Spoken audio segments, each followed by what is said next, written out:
Right, welcome everyone, and thank you so much for joining us at this evening's webinar.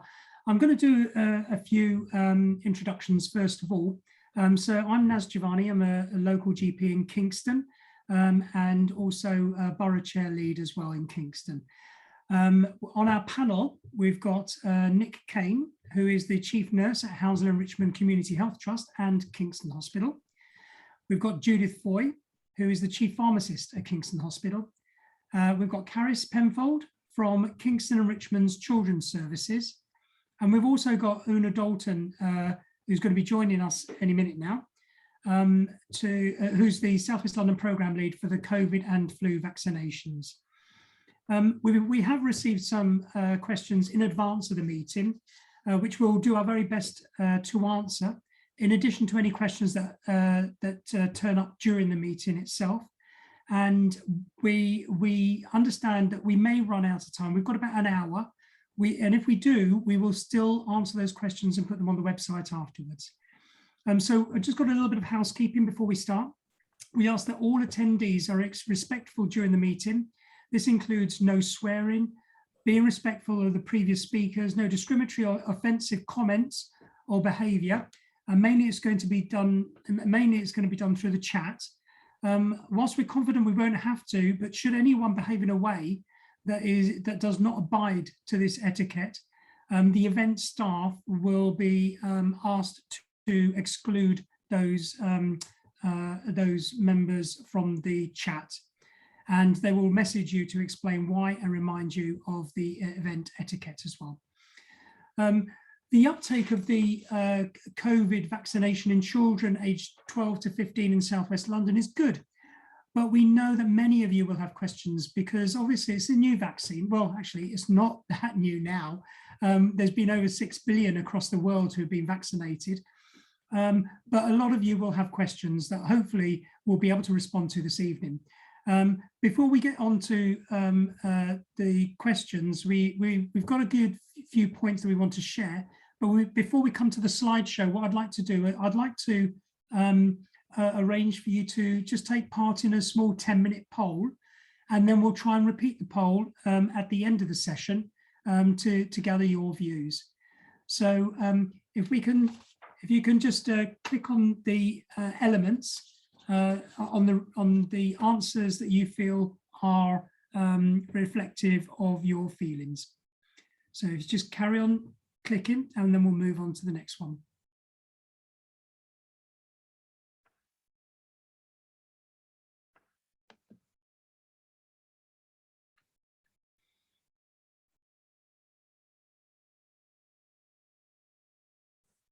Okay, so what we'll do, we'll leave the poll up, okay, so people can still enter the poll. But what we'll do first of all is actually go onto the slide pack, and I'm going to hand over to Nick, who'll go through the through the slides. But what I'll do is I'll just give you a brief introduction first, okay? So can you put up the slide pack if that's okay?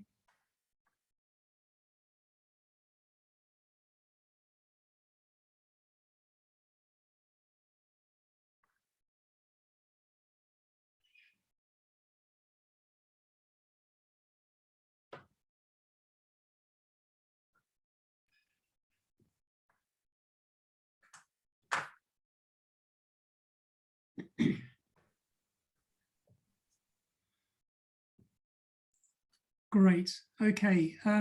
So I think that, as I've said, that we've got the panelist here. I'm not going to go through it again, but this is mainly to discuss that the program, this webinar is around the COVID vaccination program for the 12 to 15-year-olds. So we can come to the next slide, please.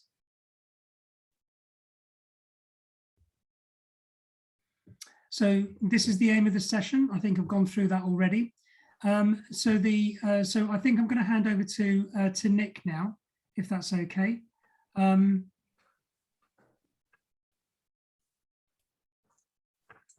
thank you, Naz.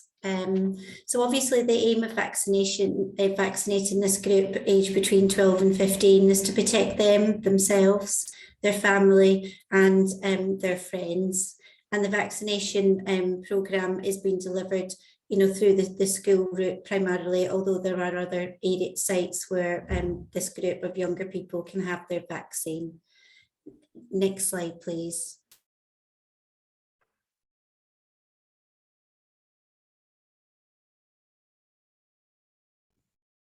So I'm really delighted to be part of this programme, and we've already started the vaccination programme in South West London, which is nearly 200 schools that we're aiming to do this programme within, and we're a third of the way through this.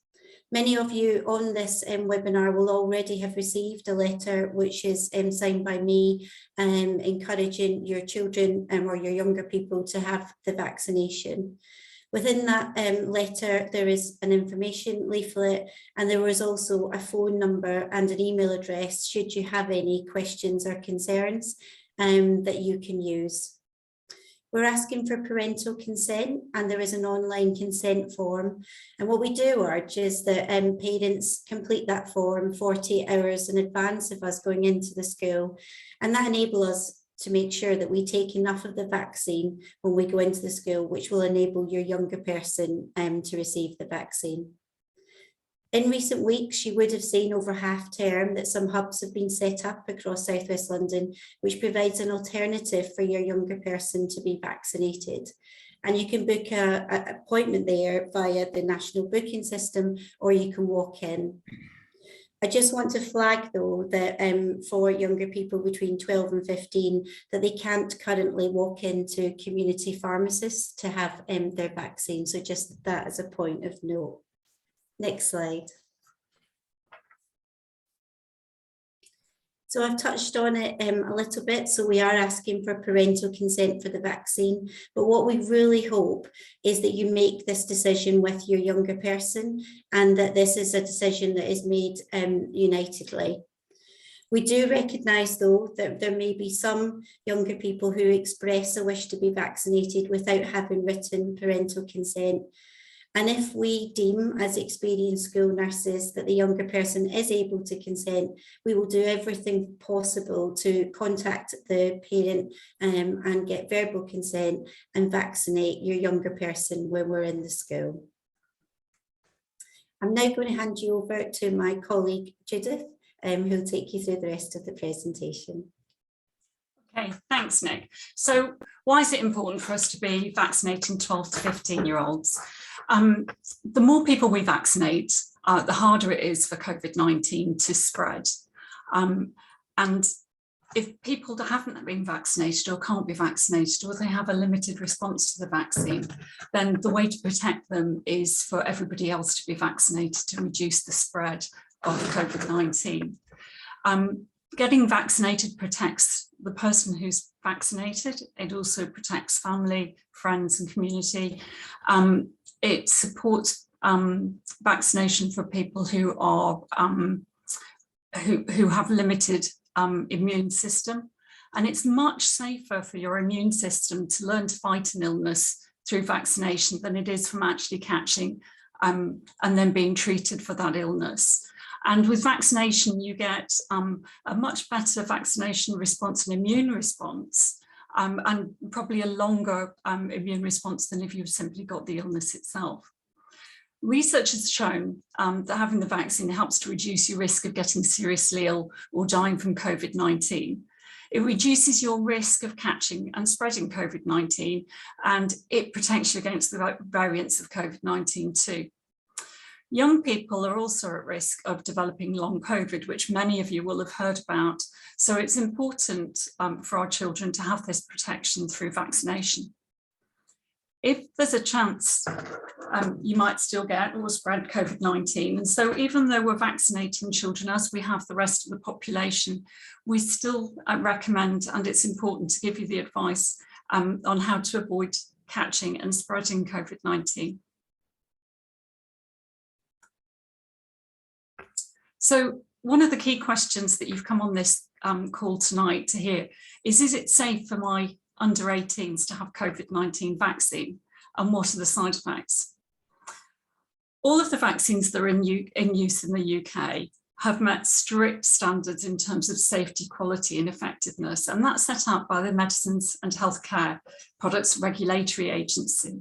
So they determined when these vaccines came into use, which was in the first of which was in December last year.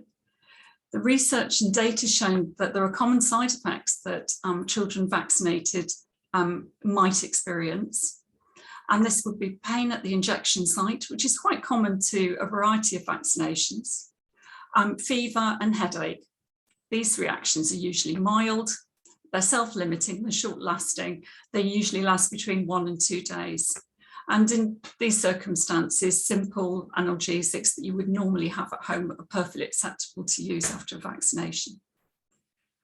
So in terms of the safety of COVID-19 vaccinations in children, although we say it's limited, 10 million children have actually been vaccinated, and there have been some rare reports of myocarditis. This is the inflammation of the muscle of the heart, and pericarditis, which is inflammation of the membranes around the heart, following the use of Pfizer vaccine and Moderna vaccines. But these are quite rare incidents and also quite limited. But when you consider it in relation to actually getting COVID-19 itself, if you're infected with COVID-19, your risk of both those two conditions is significantly higher than if you got the COVID-19 vaccination itself. And in children who have developed these conditions, it has been limited and it has resolved itself fairly quickly. So thank you.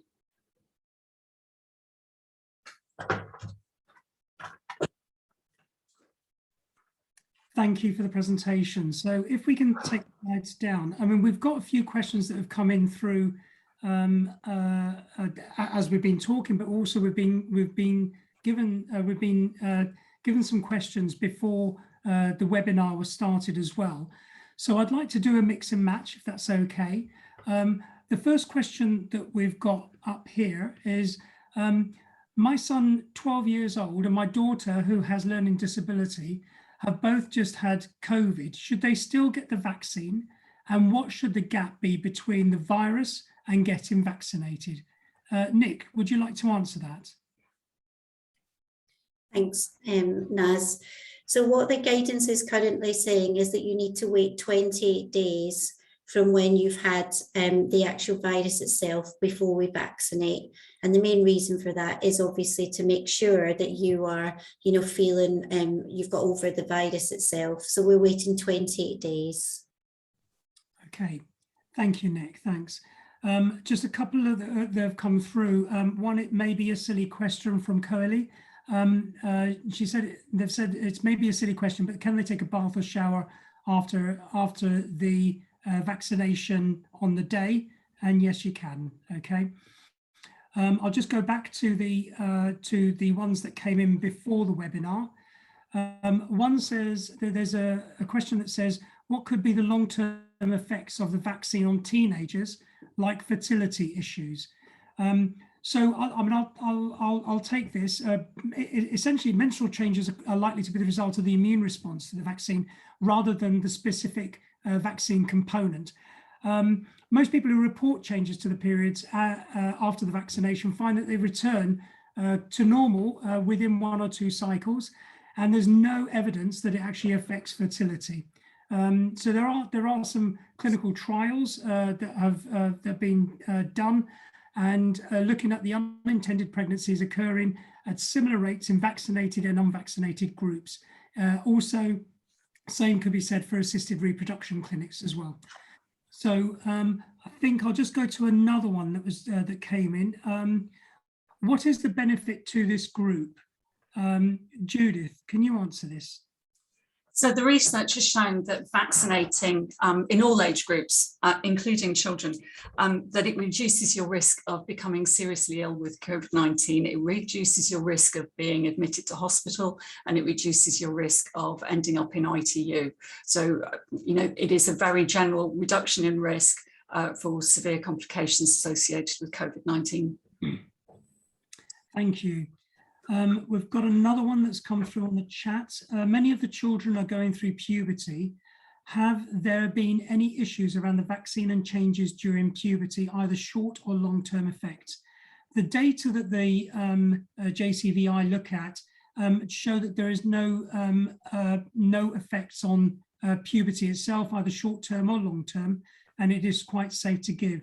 I think around about 10 million across the world have been vaccinated who are under 18. And I know that America have just authorized the vaccination program to be extended between 5 and 12-year-olds as well, to try and cope with the pandemic. So I hope that answers that question. We'll just go back to the ones that submitted before again. This one I think is for you, Judith. My child has a pretty severe needle phobia, and although she agrees to go to vaccine appointments, she hasn't had an injection for years as she panics and can't keep still. An ambulance worker suggested sedation might be an idea. Is that a possibility? I wouldn't recommend sedation. I do think this is an incredibly common issue of needle phobia, and sometimes it's the fear of the injection rather than the actual injection itself. Our schools program vaccination team are incredibly experienced at looking after children of these age groups, and they routinely vaccinate in schools all the way through the year for a variety of vaccines, and so they're very experienced in managing anxiety in children. If your child has a particular issue with anxiety and vaccinations or any kind of injections, then please, when you're doing your consent form or through the school nurse, just highlight to them that your child may have a particular issue, and they can talk that through with you and the options that might be available. Thank you. Another one that's come through on the chat, it says, do you consider the unknown risks outweigh the benefits that will protect the children, especially where there is a very small chance children get COVID and suffer bad from it? This has been it's a very good question. I think there's been an awful lot of discussion about this, and there's been an awful lot of a review of all the data that's coming through by the JCVI. As medics and doctors, we rely on the MHRA to assess the vaccine's safety, and also the JCVI to actually recommend the vaccination program and who should be taking it, who shouldn't be taking it. So I think, when we're talking about the vaccine in this group, what we're doing is that we're looking at the risks not just to the child but to others as well. So we need to just make sure that the child gets protected, because even though there's a small risk of the child getting COVID, the risk of getting COVID and dying is far outweighs the risk of actually side effects from the COVID vaccine.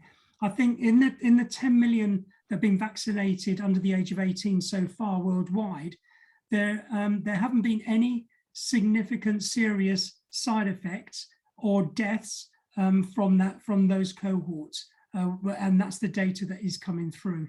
So it's not just about the child, but it's also about protecting the people that the child comes into contact, because obviously the child can pick up a COVID asymptomatically, but actually pass it on to someone who's at higher risks, either someone who's immunocompromised, or the elderly, or someone who's older in their family, and actually they can get a significant problem with the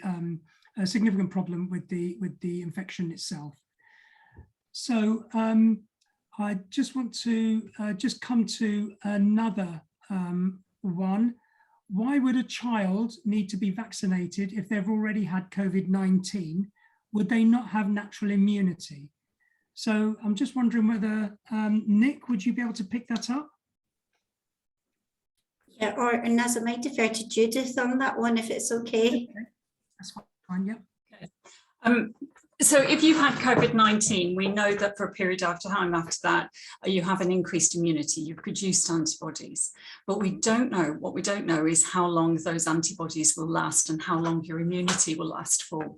So it's actually pretty important that we still vaccinate so we can be assured that we've given people the best immunity that we can against COVID-19, because it is still possible to get COVID-19 even if you've already had it.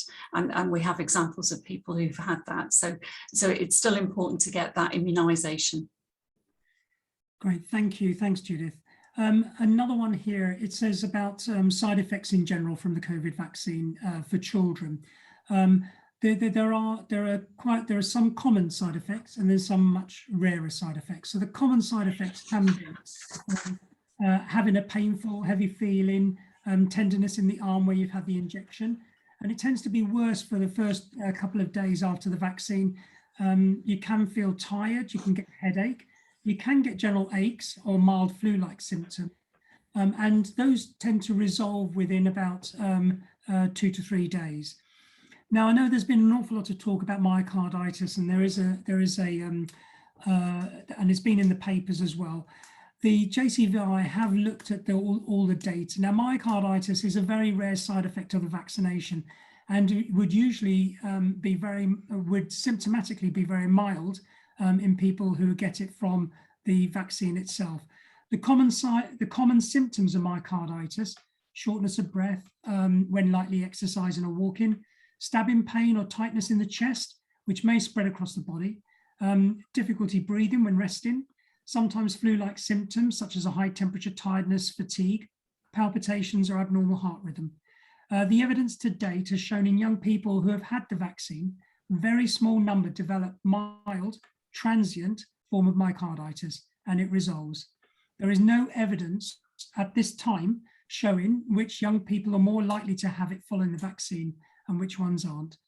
Now, throughout the process with the JCVI, yellow cards are in place, which means that anyone can complete what we call a yellow card side effect profile and can submit it. And this is part of the data that is collected. But as I said, over 10 million under 18s worldwide have been vaccinated, and there have been no vaccine-related recorded deaths and no serious adverse events observed at this time. So if I can just come to another one which was written, how do we obtain certification of proof after vaccine? Now, the vaccination will be uploaded to your to a central system and to central records, and they will be actually then extrapolated into your GP records as well. And like with the adults, it'll be available on the NHS COVID Pass after a certain period of time. I'm just going to come to another written one. Are there statistics that prove it prevents children in this age range from getting very sick or ending up in hospital? Caris, would you be able to answer that? Thanks, Naz. I mean, as we've said a couple of times, I think there is research that shows that the vaccine does reduce risk of getting really very seriously ill or dying from COVID, and reduces the risk of catching or spreading COVID for those that are near you or you live with, and also protecting against some of the COVID-19 variants. And we've also referenced some of the risks young people have of developing long COVID. So those are the kind of clear research pieces of evidence that we've got at the moment to support this. Okay. Thank you very much, Caris. We've got another one coming through on the chat. I heard on BBC that the JCVI, the Joint Committee on Vaccination and Immunisations, has advised against vaccinating 12 to 15-year-olds. Why has it been decided to go against this advice? No, the JCVI have actually advised, we go by the JCVI, they're our Bible for vaccination.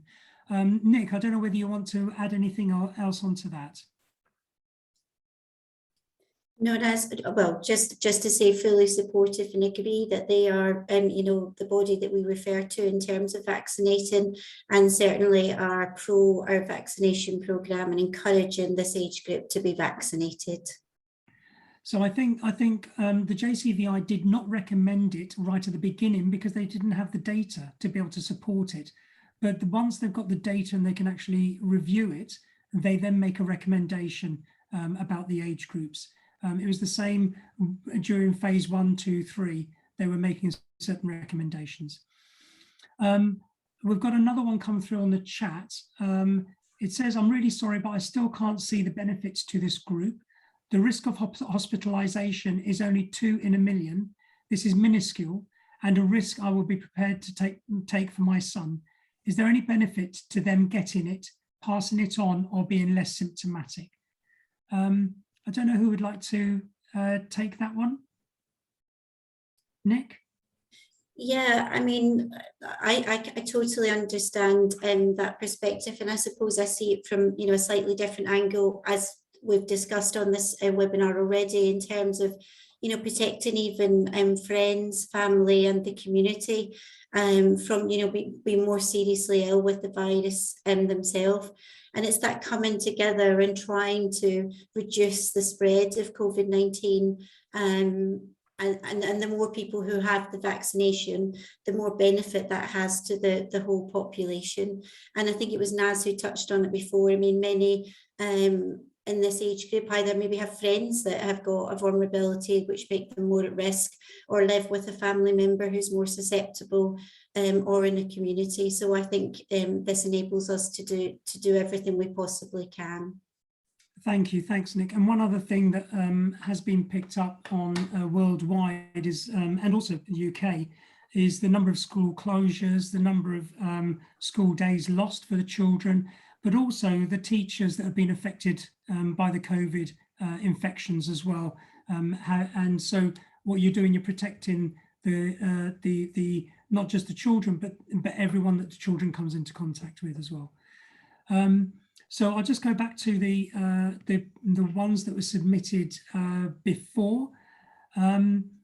Will they only need, sorry, are there statistics that prove it prevents children? Oh, sorry, no, I've done that one. I really apologise. I'm sort of losing my place of it.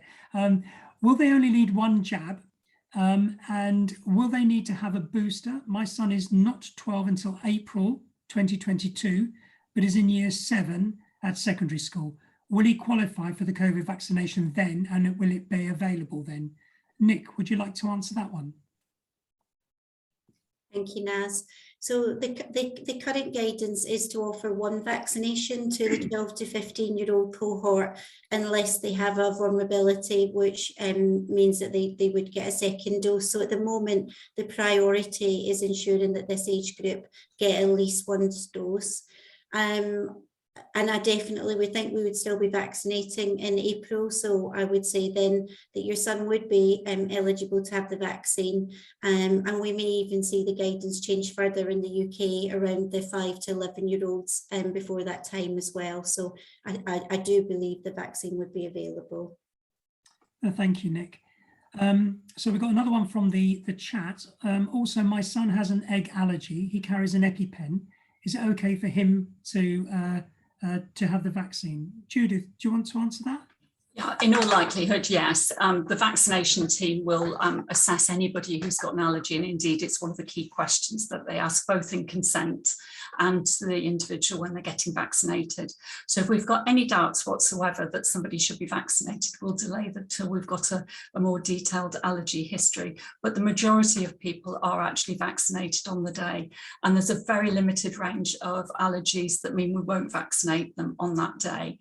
And for those people, we actually review their allergy history in more detail, and potentially, if necessary, we refer them to a specialist allergy service for vaccination if we think there's a particular issue. So you can be assured that there's a really clear history taken around allergy, and that's also involved in that consent process that you go through when your form comes in. Thank you. Judith, just while you're there, there's another question that if you can answer from, which came through before the webinar. Has there been any research for this age group for risks or long-term effects of having the vaccine? And the person who sent it in, I'm worried that this is not safe for my 12-year-old. Wish it had been trialled longer. Okay. Also, the JCVI report has not made me confident in allowing my daughter to have the vaccine. Would you be able to answer that, Judith? Yeah, of course. I suppose it's worth going back to the history of COVID-19 vaccines. Everyone thinks that they've taken a really short period of time to actually develop, but actually the building blocks of making these vaccines have been in research for decades. They were available to us before we knew what COVID-19 was. And at the time that COVID-19 appeared and then was declared a pandemic, these very well-researched bits of technology to deliver vaccines were well developed and proven. So at that point, governments made the decision that they would share vaccines, and scientists decided that they would collaborate. So the usual process for a drug or vaccine is that individual companies fund it themselves. It takes them years to do. But in this instance, everybody shared their information, they shared their data, and we used global numbers of patients to do these studies. So we collaborated across entire countries and continents to make sure we had sufficient people in our clinical trials to give them the sort of power and information that we wouldn't normally manage in a short period of time. But we managed it because we did it as a global effort, and there was a massive investment in time and money for everybody to get involved in this. So the numbers of people who are involved in clinical trials in a very short period of time was huge. And that means that when we first launched these vaccines and they were approved by the MHRA and the American FDA and the European regulatory bodies, they had a huge number of patients who'd been involved. They had good knowledge of what side effects were. And moving through the vaccination programme, as more data became available, other groups were able to be vaccinated because we had more information. So we've now reached the point where we have enough data about children having received vaccine to show that they are safe. And 10 million children have had them worldwide without any significant issue. Okay, thank you very much, Judith. We've got another one coming through on the chat. Is it possible to catch COVID-19 if you've had the vaccine? Is it really worth the risk to our children? If an individual risk assessment was carried out on each child, can you honestly say that it would be less risky to vaccinate children who are at practically zero risk of dying from COVID? I think that there are basically three groups that we're looking at here. The first group are the immunocompromised. Now they're at very high risk, and so therefore we would always advise them to make sure, in the same way that they get vaccinated against flu, but also make sure they get vaccinated against the COVID-19. There is a second group of children who would be in close contact with the people who have got immunocompromised situation. So that group, we're advising that they also have 2 doses, same as the immunocompromised immunocompromised group. And then there's a third group who are just the children who are usually fit and healthy. We are recommending 1 dose of the vaccine for that cohort, but you can't assess those children on an individual basis as who's going to die from COVID out of that group and who's not. It's really difficult. I mean, we have had, in the same way that we've had very fit and healthy adults dying from COVID. COVID has taken children as well. And these are mostly, it is to do with children who are immunocompromised, but there have been fit and healthy ones. So, so it is about protecting the children plus their close contacts. There's another one that's come through that says, are you still recommending one dose? I've recently heard that they may need a 2nd dose to be covered, but this increases the risk of heart inflammation. Judith, do you want to take that as well? Sorry, could you give me the last end of the question? Sorry. Are you still recommending 1 dose? Recently, I heard they may need a 2nd to be covered, but this increases the risk of heart inflammation.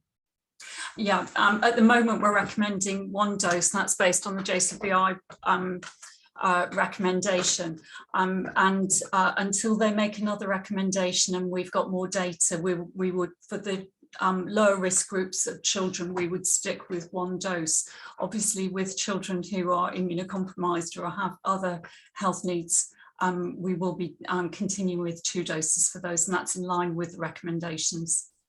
Okay, thank you. I'll just go back to our pre-webinar submitted questions. My son, 12 years, and my daughter, who has learning, I think I've already had this, I think. Yeah, I think I have. So what could be the long-term effects of the vaccine on teenagers, like fertility? I think, as I said previously, that there there are some menstrual changes that can occur for the first 1 or 2 months, but that's more related to the immune response.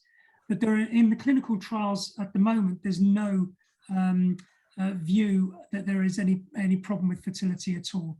As I said before, that the clinical trials with unintended pregnancies occur at similar rates in vaccinated and unvaccinated groups, and also the same has been shown in assisted reproduction clinics as well.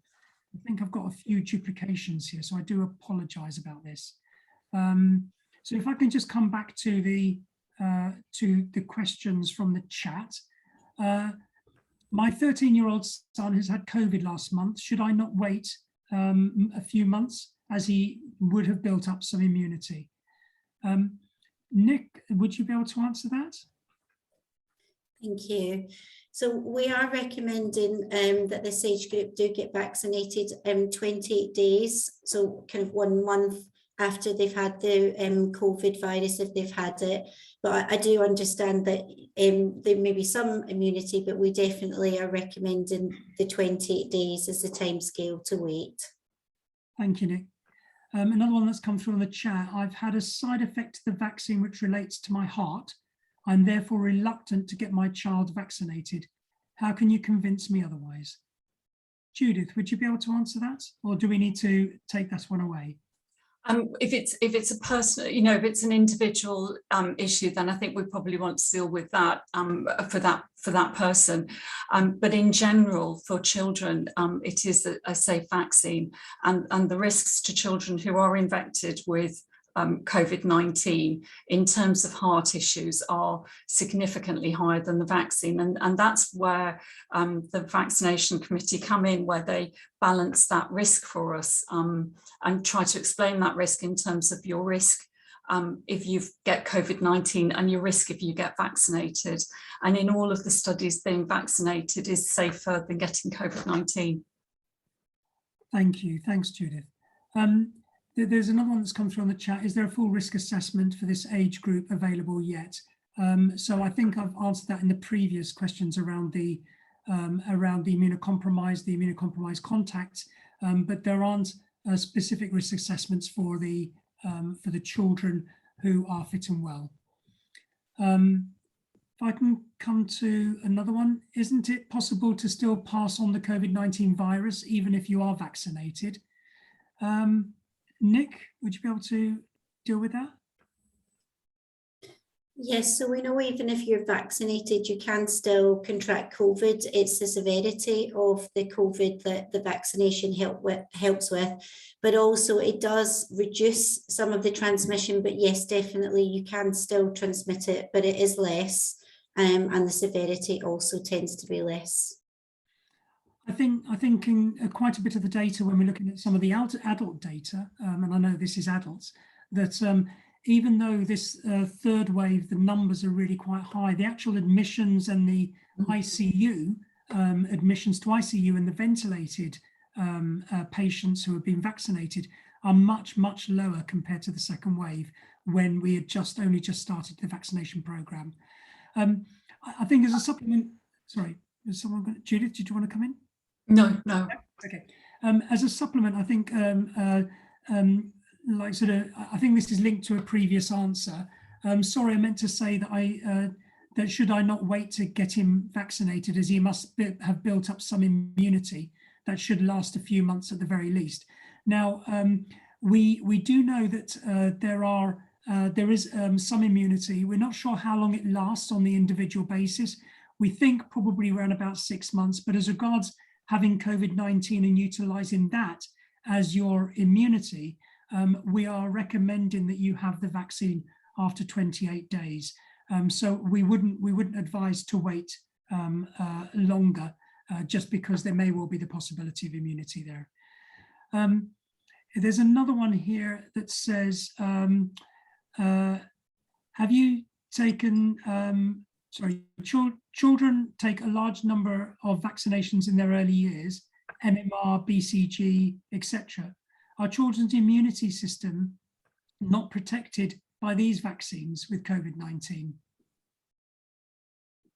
So, Judith, I think just COVID-19 vaccine is specific for COVID-19. So you've got lots of vaccines. We have MMRs, Hib, tetanus, but they're very specific for the disease that they're trying to prevent. So if you're asking, do the previous vaccinations charge up somebody's immune system to protect them against COVID-19? Unfortunately, no, it's quite specific. In terms of children and having vaccinations and that worry around having too many vaccinations, if you like, when you're a child, children's immune systems are designed to learn about infections so that as they grow, they're protected as adults. That's part of the immunity system that children develop, and it's part of their, if you like, their growing up process. Thank you. Thanks, Judith. There was another one here that said, your presentation mentioned the vaccine will protect from other future strains. Can you know that for sure? And is there any research around this? So Judith, do you want to answer that? As each strain has been identified, scientists have tested whether the current vaccines work. In some instances, the vaccines are working very well. In some of the variants, there's been a reduced efficacy, but on the whole, these vaccines are holding their own against variants. Do we know that they will hold against future variants we haven't seen yet? No, we don't. But we know that so far they are definitely holding their own against the current variants. Okay, and we've got another one here, which is probably for you, Judith, again, but I think you partly answered it before. How have the vaccines been in research and development for decades? I thought COVID-19 is a recent virus, around 2 years. Sorry, I should have explained that better. Scientists have been going to work for years to create these vehicles for us to deliver vaccines in a better way. And so the decades of research around the components, the vehicles to deliver vaccines with, we didn't really know what COVID-19 was until December 2019, hence why it's called COVID-19. But the very first version of the DNA map of that COVID-19 vaccine arrived with researchers making COVID-19 vaccine within a few short weeks of it being identified. And they then used the vehicle that they developed through their research to actually develop the vaccines that we've got now. And obviously we've got a wide variety of vaccines globally now available to us. But that's what I meant by decades of research, because most of these things are in the back room and somebody's been working on them for many, many years. And we find something that it will be useful for. And the same you may have seen in the news recently, we now have a malaria vaccine. Yeah, that is quite an amazing advance. Okay, so just on the process, Nick, can I ask you? There's just in the chat, who gives the vaccination? Are they qualified clinical staff such as nurses and doctors, or unqualified staff who are working at the vaccination centres? Also, are medics present at the vaccination centres in case of any medical emergencies? Thank you. So the programme that's running across South West London and in the schools is being undertaken by very experienced vaccination nurses. So there are the qualified nurses who are school nurses by background and familiar with vaccinating children, or who've had experience with a vaccination programme. So they're all qualified nurses who are delivering the vaccination and actually very, very experienced. We're not being joined by medics in the schools because, as we talked about in terms of the side effects and what we're expecting, the nurses' expertise and experience is actually enough to manage any potential difficult situation that may arise. Okay, thank you very much, Nick. I think there was another one. It says here, how can you commit to saying that the vaccine will not affect fertility when it's a new vaccine? I'll start and then I'll just get Judith to come in. So I understand that that there are concerns, but the vaccine has been around for quite a while already. It's almost a year since the beginning of the programme of vaccination. Across the world itself, as I said, 6 billion people have been vaccinated against COVID-19. 3 billion have had double vaccines across the world. There's an awful lot of data, and with the Joint Committee of Vaccinations and Immunisations, they look at the data as it's coming along. So they don't just say it's a free-for-all for everyone. They have to do it in stage, in a staggered, staged process. As the data comes through, they look at it, assess it, and then make a recommendation or not make a recommendation until the data is robust enough to be able to come up with that recommendation. And all the data that we've got so far from those billions of vaccines that have been issued so far show that there isn't any effect on fertility. This was brought up many, many months ago when the vaccine program just started, and we were slowly starting to get the data coming through, but we've got such robust data now that the JCVI are stating that it does not affect fertility. I think that I was just wondering whether we had any others on the submitted questions. I couldn't see because I think I had a lot of duplicates on mine thing. I can't see anything else. No, I think that's it. I think there have been a couple of comments around who's liable if there's any problem with the vaccine. So what we'll do, we'll take that offline, and we will then submit that on our website about liabilities around the vaccines. But I don't have that answer for me at this time. Let me just reading through some of the other questions. So sorry about this. So it says here, why has there been improved stability profile in the vaccination uses tromethamine, tris buffer, instead of the phosphate buffered saline PBS? I'm sorry, this is really quite technical. What's the difference? I don't know, Judith, do you know about that? Well, I've got a full list of, we're talking about Pfizer vaccine for vaccination of children in this age group.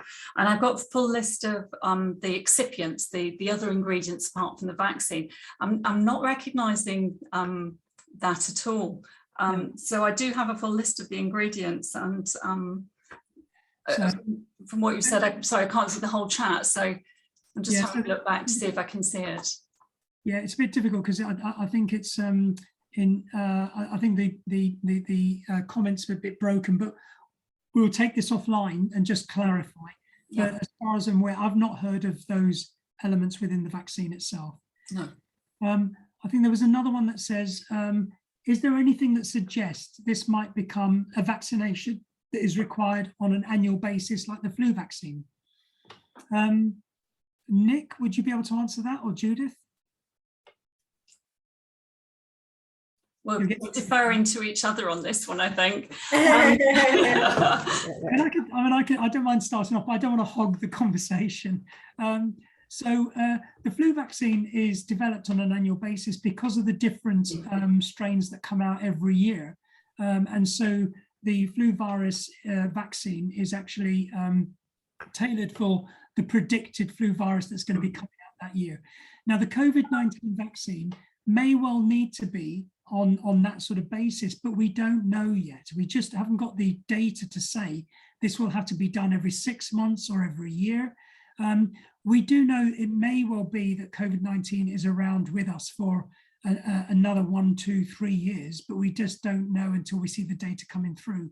So I think that we would have to rely on the JCVI to actually look at the data and actually make a recommendation to us about what is the best way of protecting the population. So I'm sorry that's not a full answer, but it's as best as we can give at the moment. The other one, it says here, can you please confirm yes or no, does the JCVI support vaccines in 12 to 15? I think that's a very quick yes. It's in the JCVI documentation, in the Green Book, the COVID-19 Green Book. So I think I'm just going to go to the next one. Are there any animal ingredients in the vaccine? Judith, do you want to answer that? Not from, I've looked down the ingredient list I've got next to me, and that would be a no. Yeah, it's a no from me as well. Let me just have a look.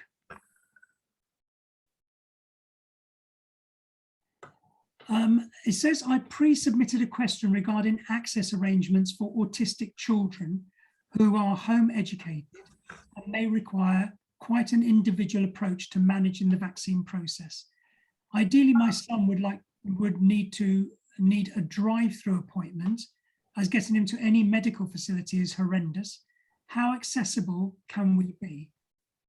I don't know whether Caris or Nick would be able to answer that.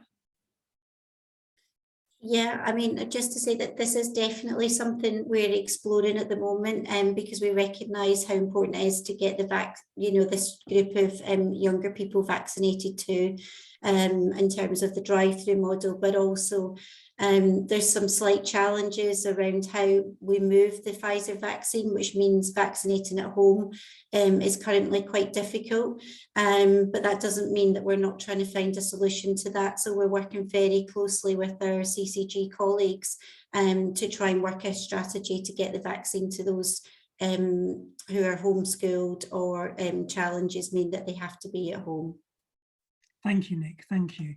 There's a comment in here that says flu virus changes far more than any COVID variant. I think we've had about 5 COVID variants so far. The flu virus, we just give one vaccine every year because you can sort of predict what the virus changes are going to be. And so it's just one flu virus a year. So I know it does contain 4, so it's a quadrivalent. Judith, would you like to just expand on that? Okay, so in terms of flu vaccine, or so what it says here is flu virus changes far more than any COVID variant, and I think this is in response to me answering the question around whether it's going to be an annual vaccine. It may well be that COVID mutates and we move past Delta. That is possible, and it is possible, and it has been widely reported that we may need to consider tweaks. But at the moment, the spike protein that we're using to invoke an immune response with these vaccines is staying fairly stable. There are aspects of it that are changing. So for instance, as we know, the Delta variant means it's more transmissible. But it is possible, but we don't know, that we may need to change part of the vaccine in the future. But because we have the genetic code and we can read that, we will be able to make those changes.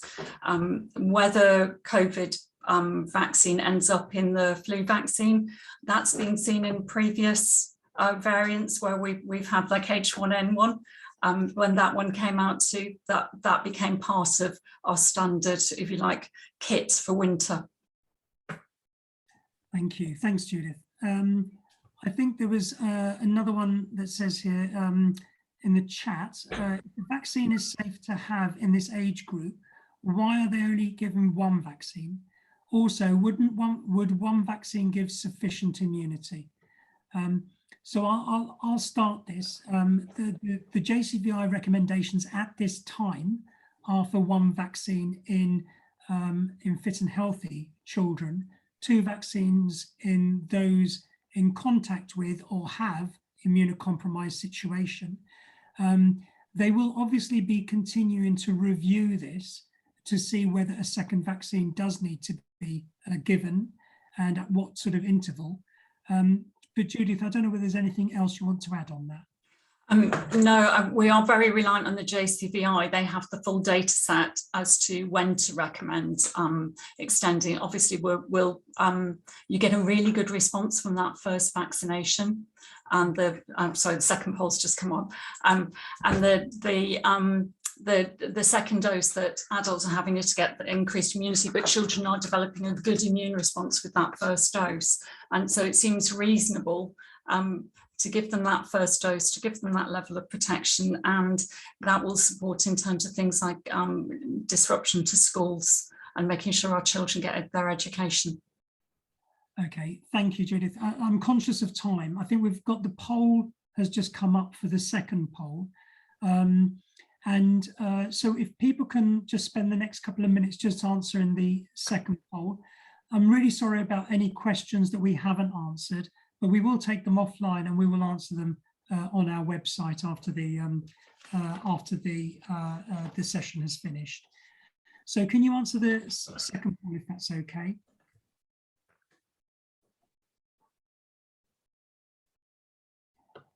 And while you're doing that, I just want to thank everyone for attending. I want to thank the panelists. I want to thank Caris, Judith, Nick and Una. And also I'd like to thank everyone who have been submitting the questions. And I'm sorry if we haven't got around to some of the questions. And the ones that we haven't answered, as I said, we will be taking them offline and we will be submitting them on our website. Right, is there have a look.